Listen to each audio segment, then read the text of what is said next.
ಯಕ್ಷಧ್ರುವ ಪಟ್ಲ foundation Moodbidri ಘಟಕದ ತೃತೀಯ ವರ್ಷದ ವಾರ್ಷಿಕೋತ್ಸವವು ಮೂಡಬಿದ್ರೆಯ ಅಲಂಕಾರು ಶ್ರೀ ಮಹಾಲಿಂಗೇಶ್ವರ ದೇವಸ್ಥಾನದ ವಠಾರದಲ್ಲಿ ಜರುಗಿತು. ದೇವಳದ ಪ್ರಧಾನ ಅರ್ಚಕ ಆಡಳಿತ ಮುಕ್ತೇಶ್ವರ ವೇದಮೂರ್ತಿ ಈಶ್ವರ ಭಟ್ ಸಮಾರಂಭವನ್ನು ಉದ್ಘಾಟಿಸಿ ಮಾತನಾಡಿ, ಕಲೆಯನ್ನ ಧರ್ಮ ಪ್ರಸಾರ ಸಾಧನವಾಗಿ ಮುನ್ನಡೆಸುತ್ತಾ ಬರುತ್ತಿರುವವರು ಯಕ್ಷಗಾನ ಕಲಾವಿದರ ಸಂಕಷ್ಟಗಳಿಗೆ ಸ್ಪಂದಿಸುವ ಸಾಧಕರನ್ನ ಗೌರವಿಸುವ ಸಹೃದಯತೆಯಿಂದ ಕೆಲಸ ಮಾಡುತ್ತಿರುವ ಪಟ್ಲ ಫೌಂಡೇಶನ್ ನಿಜಕ್ಕೂ ಕಲೆಯ ಉಳಿವು ಮತ್ತು ಬೆಳವಣಿಗೆಗೆ ಮಹತ್ವದ ಕೊಡುಗೆಯನ್ನ ನೀಡುತ್ತಿದೆ ಎಂದು ಹೇಳಿದರು.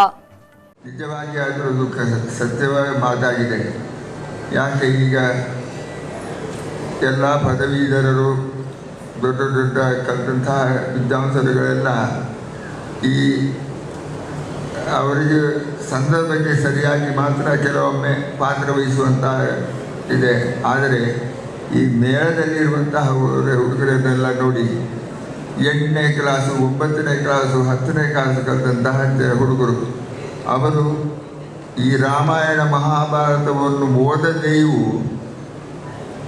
ಸರಿಯಾಗಿ ತಿಳಿದುಕೊಳ್ಳದೆಯೂ ಯಕ್ಷಗಾನಕ್ಕೆ ಆಗುವಾಗ ಅವರು ಅವರ ತಮ್ಮ ಪಾಂಡಿತ್ಯವನ್ನು ಸಾಮರ್ಥ್ಯವನ್ನೆಲ್ಲ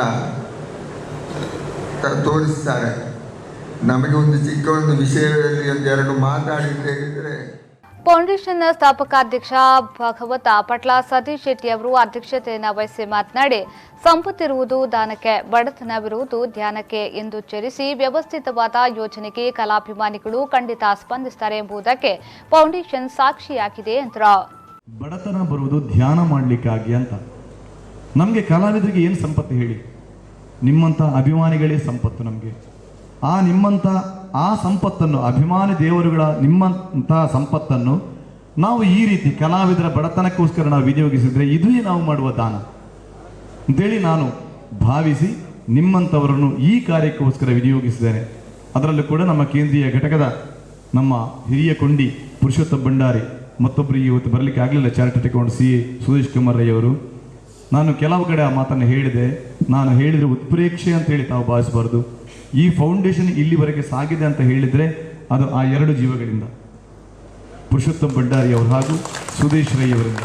ಯಾಕೆಂದ್ರೆ ಪ್ರತಿದಿನ ಒಂದು ಘಟಕದ ಕಾರ್ಯಕ್ರಮ ಮತ್ತು ಇನ್ನೊಂದು. ಮುಖ್ಯ ಅತಿಥಿಗಳಾಗಿ ಪಟ್ಲ ಫೌಂಡೇಶನ್ನ ಕೇಂದ್ರ ಸಮಿತಿಯ ಕಾರ್ಯದರ್ಶಿ ಪುರುಷೋತ್ತಮ ಭಂಡಾರಿ, ಮಾರೂರು ಕಂಡಿಗ ರಾಮದಾಸ್ ಅಸ್ರಣ, ಮಾಜಿ ಸಚಿವ K Amarnath Shetty, K Abhayachandra Jain, BJP Dakshina Kannada ಜಿಲ್ಲಾ ಉಪಾಧ್ಯಕ್ಷ ಕೆಬಿ ಜಗದೀಶ್ ಅಧಿಕಾರಿ, ಪಟ್ಲ ಫೌಂಡೇಶನ್ನ ಗುಜರಾತ್ ಘಟಕದ ಅಧ್ಯಕ್ಷ ಅಪ್ಪಣ್ಣ ಶೆಟ್ಟಿ ಮೊದಲಾದವರು ಉಪಸ್ಥಿತರಿದ್ದರು.